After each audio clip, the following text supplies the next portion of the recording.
Hammani bolasi endi uxlasa, bizaniki uyg'ondi. Ruscha kulib qo'yishim. Xullas, menda bitta problema.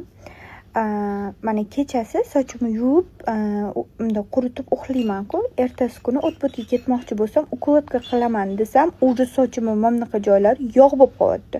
Xuddi yuvilmagandek.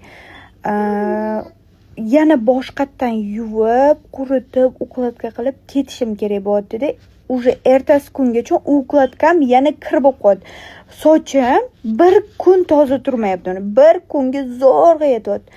Qanaqa qilib? Mani sochim hech qachon unaqa bo'lmagan. Keyin sochimni hech qachon har kuni yuvib unaqa qilib qo'ymaganman. O'zidan shunaqa bo'lyapti. Keyin bitta menda shunaqa bo'lyaptimi deb o'rtoqlarimdan so'rasam, ularda ham shunaqa bo'layotgan ekan. Shu narsa uchun nima qilasizlar sizlarda ham agar shunaqa vaziyat bo'layotgan bo'lsa, shu vaziyatni nima bilan to'g'rilayapsizlar, nima skraplar ili nimadirlar ishlatyapsizlarmi sochingizga? Bitta bolani videosini ko'rdim, tuzli suv ishlatinglar degan bir hafta. Xullas, bir haftada bir marta tuzli suv ishlatinglar degan. O'sha momnaqa yog'lanib qo'yotgan bo'lsa, bir haftada bir marta ishlatinglar faqat deyilgan. Lekin men shuni ham ishlatishga qo'rqyapman, chunki o'rtog'imga aytganimda, "Yo'q, bari uni qilmang.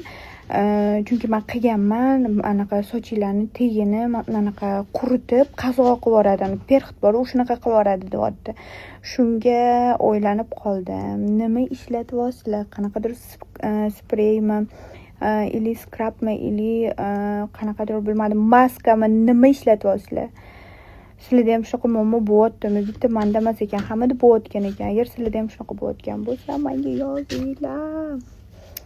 Chunki хотя бы 2 kunga yetsa mayli edi-da. Sochim 2 kunga yetmayapti, 1 kunga ham yetmayapti. Bir marta ukladka qilib olgunimcha ham yetmayapti. Ukladkagacha yetib bormayapman. Quritsam bo'ldi ertasi kuni.